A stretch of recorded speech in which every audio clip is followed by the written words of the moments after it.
Alrighty, 8:05. I won't keep you guys waiting anymore.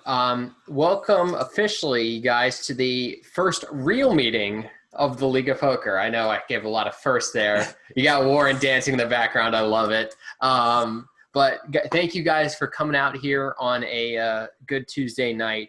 We're glad to have you. We're glad to finally give you a lesson from our newly elected Vice President Cole himself, who is a much better poker player than me in any regard. Um, we're finally glad to finally start our what we call our sessions, which is 4 weeks.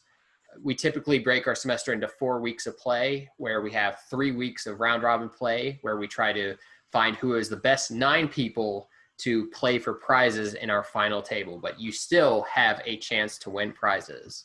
Um, lot to cover. I do want to say, just because of recent emails, I do not live on campus, but if you guys do, I please ask you guys to be safe, stay healthy, be vigilant in the midst of this pandemic. I was a little shocked when my own brother is now living in a dorm that became a cluster. So just like I said, do everything you can. I won't beat your guys' skull as much as the administration has probably sent you out all the messaging going on. But like I said, I think it's very important, and we definitely want you healthy here.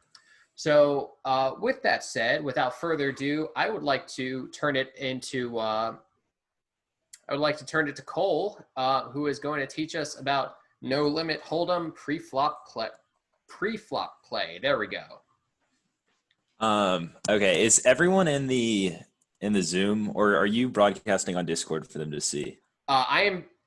Yes, for those in Discord, can you make sure that you can see my display? Should be Cole's. It's like I'm live casting the Zoom meeting, so it's a little weird, but I do think it works. Okay, thank you, Kenji.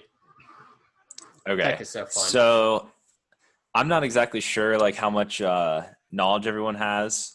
So if I ever use like some terminology or something, definitely just speak up and I can kind of explain what I'm saying. I'm gonna do my best to, kind of explain some of the terms I use. But one of like the most important things when getting into no limit hold'em is understanding like a pre-flop strategy.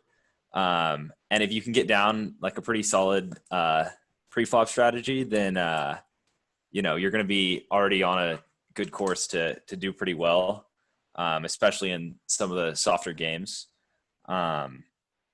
So the first thing I'm going to go over is just kind of like positions on the table. So has anyone like never seen an image like this, like they don't know what under the gun is, or like the cutoff or the hijack? Anybody? You can maybe explain a bit. I'm shocked they Yeah. never really. I guess BTN is the dealer. Button. Yeah. Button. Okay. I was like, why didn't they just use D? But fair enough. Yeah. Okay. So first off, you have the small blind and then the big blind. So the small blind puts out basically the small bet, and the big blind is the big bet, which will kind of determine like how much money people usually have at the table. And then so the first position, which is pre-flop, is the first player to act, meaning like the first player to do anything is under the gun. And then you have under the gun +1, under the gun 2, and then you have the low jack, the hijack, the cutoff, and the button. And these are basically just different names for different positions at the table. And these will change as the dealer button moves from place to place. And so when you're under the gun or in any of these early positions, you really only want to be playing like 10 to 15% of hands. And that sounds, kind of boring, not very exciting. But the reality of like how no limit hold'em works is the chips generally flow to the left, meaning whoever is in position on the dealer button is the like most likely player to win chips. So this is PioSolver, just the free version, which anyone can go download. And you can just go in here and like type in like a percentage of hands. Like this would be 10%. This would be like 15%. And so in here, I've created kind of some of my own ranges from some like my own study and experience. And so a lot of people will be very surprised to see that like King Jack off, Ace 10 off, Queen Jack off, Jack 10, King 10. These are all folds when you're under the gun. Even some of these low pocket pairs. So did someone say something? You're good. If someone has a question, just feel free to interrupt me.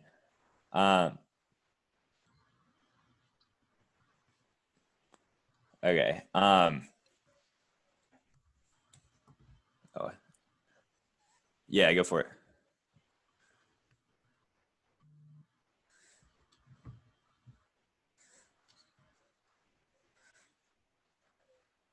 Yeah, so that's like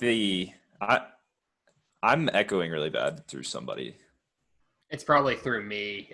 You might have to kind of deal with it as we have like two mics, so there's two sources and two speakers for both of us. But continue on. Oh, can I? Let's Okay. try that.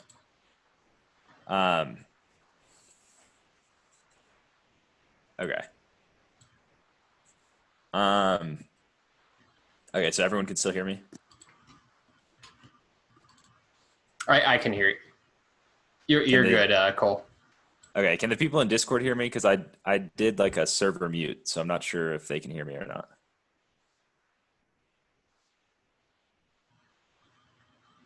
Okay, I don't think the people in Discord could hear me, but can the people in Discord hear me now?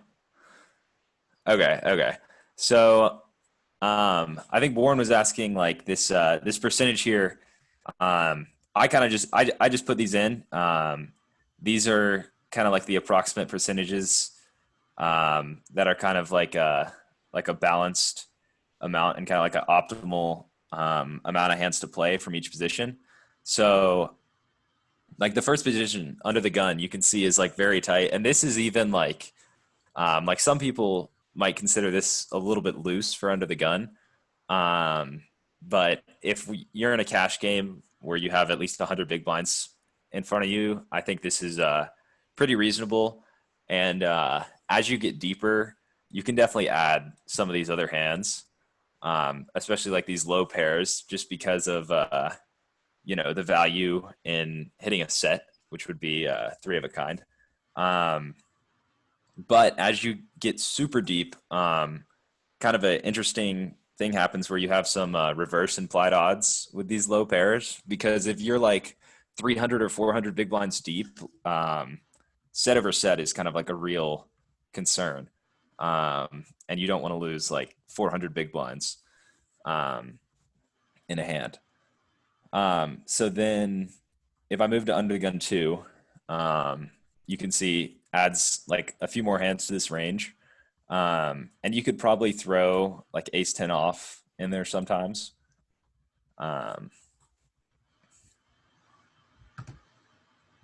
And so basically the deeper you are, the more you want to play. And when I say deeper, I mean like more big blinds. The more you want to play some of these hands that have more implied odds, like these suited connectors down here and low pairs, as well as some of these suited wheel aces. But if you're in like a tournament and you have like 30 or less big blinds, you're probably going to want to cut out like a lot of these hands, just because the value in retaining your chip stack is very high, and you can only win like a 60 big blind pot if you have 30 big blinds. So once you get kind of past early position and to middle position, kind of like the low jack, high jack, under the gun 2/3, That's when ranges start to get a little bit more exciting. They're wider. So you can see here we're opening any pair from the low jack. And when I say open, that means like first in. So everyone is folded and the action is on you. And a standard size pre-flop in a cash game would be 3 big blinds. And in a tournament, it would be like 2 to 2.5 big blinds. And then, so after the low jack is the hijack. And you can see now we're starting to open a lot of these offsuit Broadway combos. But realize that like, if you get 3-bet and you have a hand like king 10 off, queen 10 off, king jack off, ace 9 off, a lot of these hands, you are going to have to fold to a 3-bet. Just because of lack of playability post flop. And then, so the cutoff is where ranges really start to open up. Let's see what, I think I said up to like 30% or okay, up to 25% on the cutoff. And some players will play even wider than this because when it folds to such late position, they might just be raising to try to steal the blinds. And so this is a really important thing to pay attention to pre-flop. Like sometimes in tournaments, you'll see players that are literally raising like 80% of hands from the button or the cutoff. So like if I go like 80%, like that is a huge range of hands and obviously pretty ridiculous. So these players, you want to be pretty aggressively 3-betting. So now, where's the button? There it is. So the button is where you can open somewhere between like 40 and 50% of your hands. And like you should be opening 40 to 50% of your hands because like I said, chips flow to the left. And when you're on the button, you're guaranteed to have position post flop. And the blinds are going to be getting usually a pretty good price. So they can call with all sorts of junk, and then you're going to be able to take it down post flop fairly easily as the pre-flop aggressor. It is very important in No Limit Hold'em to be the pre-flop aggressor. So now this is where things get really exciting, at least for me. So when it folds to you in the small blind, I personally have started, this is a pretty recent change to my game. I used to like raise against the big blind to like 3.5 to 4 big blinds just to try to get him to fold, and just steal that one big blind. But if I'm going to raise the small blind, it should really be like 36% to 40%. So, that's not like a ton of hands. I mean, it's a good bit of hands, but if you implement a small blind limping strategy, this is like legitimately profitable to limp all of these hands in the small blind. And so when you limp in the small blind, especially in tournaments, most of the player pool is going to pretty aggressively attack that, raising to, 3.5 to 4 big blinds, just to try to steal your one blind that you just limped in. And so this is where it gets really crazy. These are the hands that you're going to be wanting to limp 3-bet from the small blind. And so all of this over here is it kind of depends on how you construct your range, but generally when you're limp 3-betting, well, actually first I'm going to look at the limp call range. So this is what'd you say?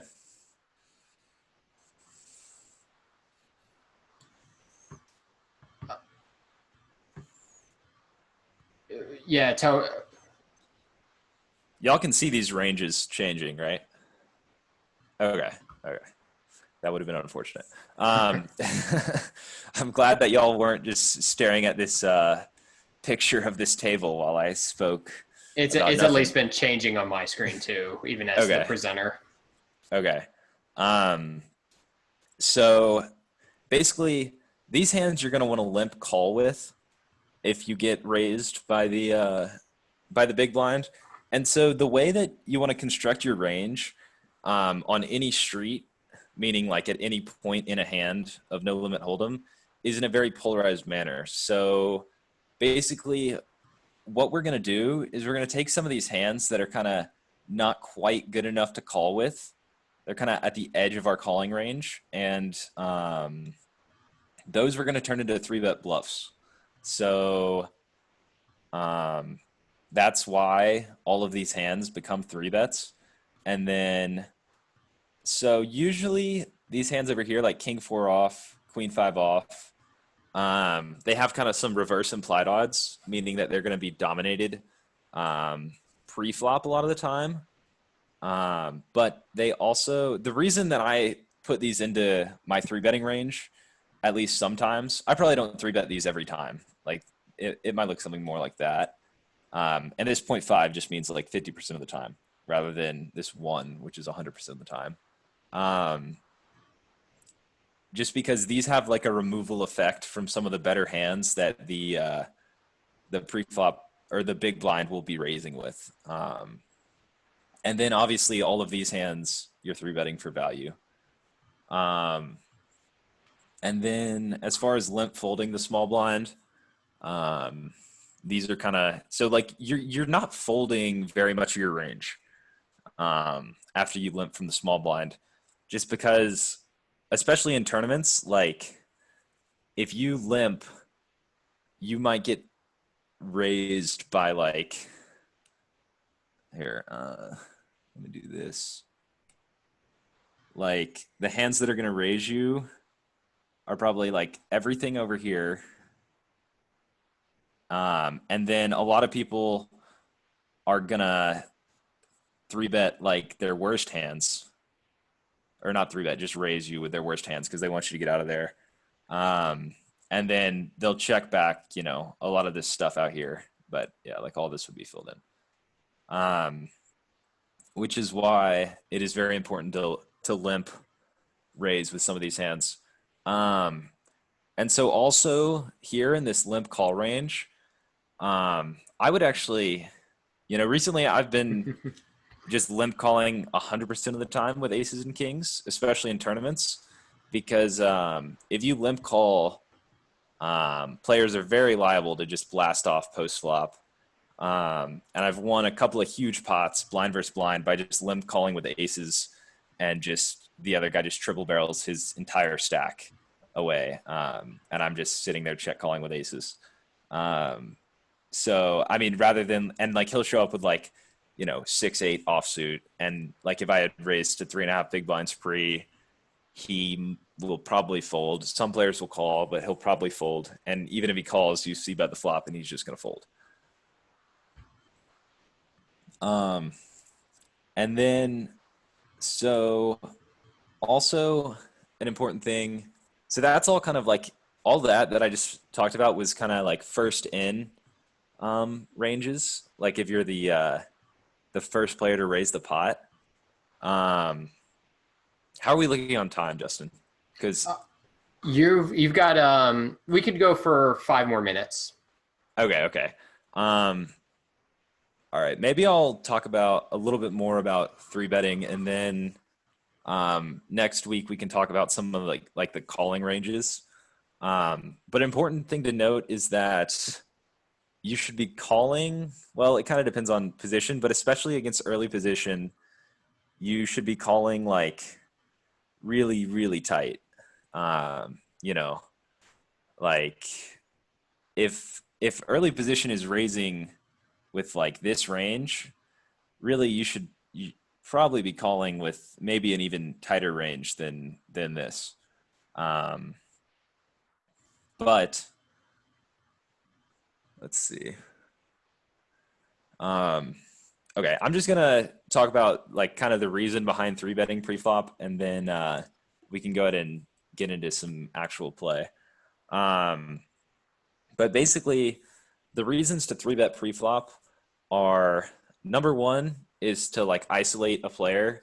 And this is especially true if like there's a VIP in the game.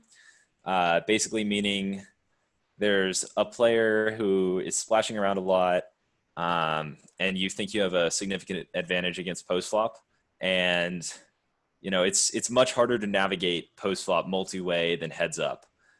You want to control as many variables as possible, and if the only unknown cards are the two, like the two in your one opponent's hand, that's very good rather than having like three opponents and then who knows what they could have.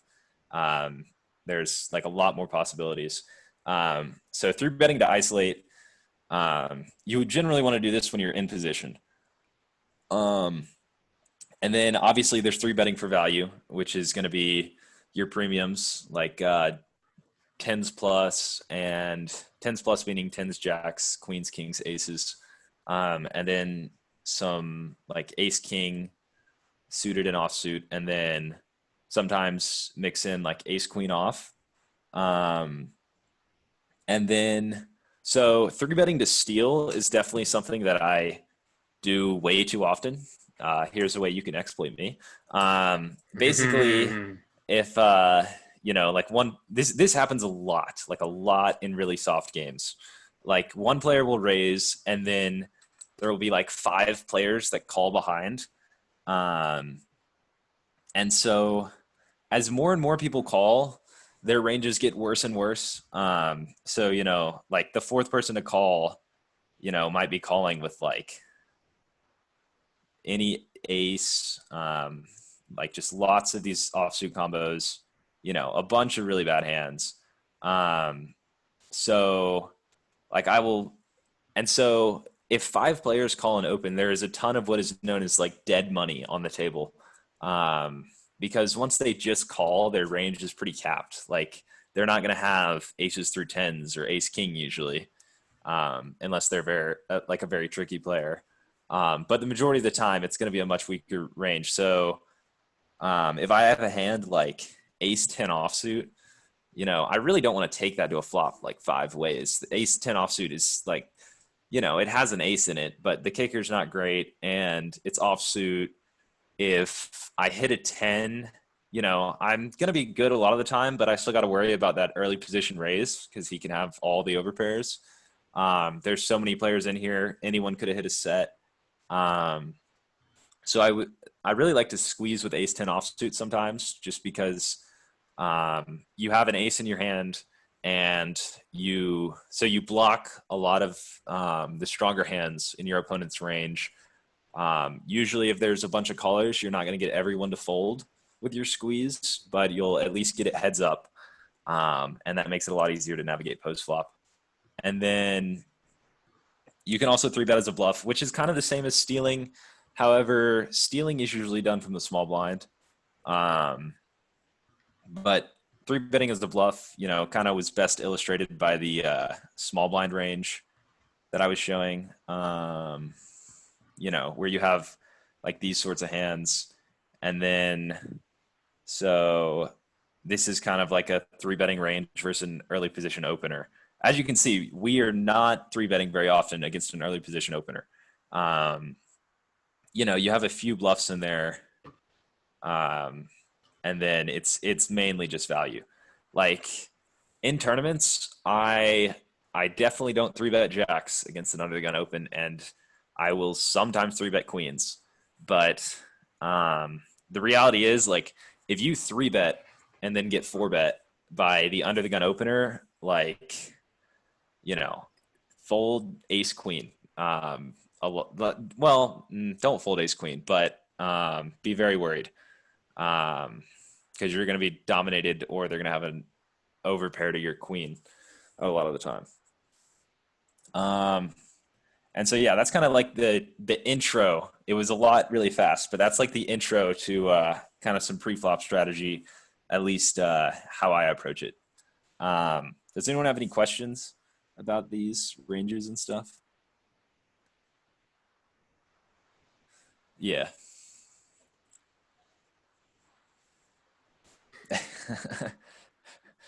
Yeah, we need to put 4-3 off at like 200%. playability. Um, but yeah, so I mean, really, like you got to think about like the main thing pre-flop is like what are you going to do post-flop? Like king jack offsuit, you know, unless the board is like king high or jack high, you're just going to have to fold a lot of the time against the pre-flop aggressor.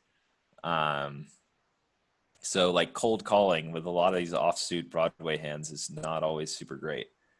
The suited ones are much more playable just because you'll usually flop, you know, maybe a straight draw and a backdoor flush draw or a flush draw, kind of some things that give you room to make some high equity bluffs or, you know, just flop some high equity hands. Okay. I hate to have to ask for my time back, but it is about 30 minutes later. So, Cole, thank you very much. This was incredibly in depth, and I'm so thankful for all the analysis you put in. It hopefully everyone will definitely reach in and keep that in their mind when they play today. If you don't mind, I'm going to take just a couple minutes to explain what is going to happen here. So I'm going to share my screen here. Oh, we had a chat message. Madeline's hubby asked, yeah, what's the app called? Do you know, Cole? The range app I was using. Yes. That's a Pio solver, which is it's just the free version. Let's see.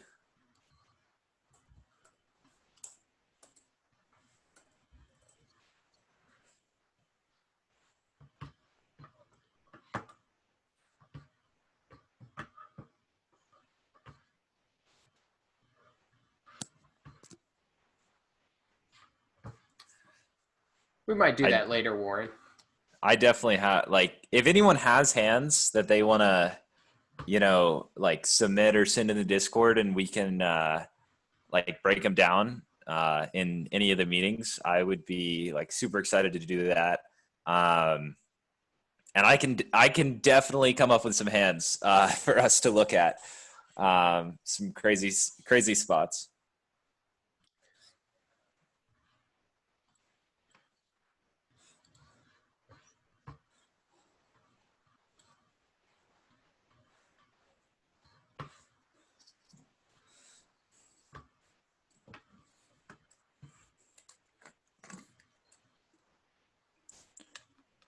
Okay. I hope you don't mind, but I definitely want to get us to play poker. So let me just take 1 minute to explain what's going to happen, and then we will get to it.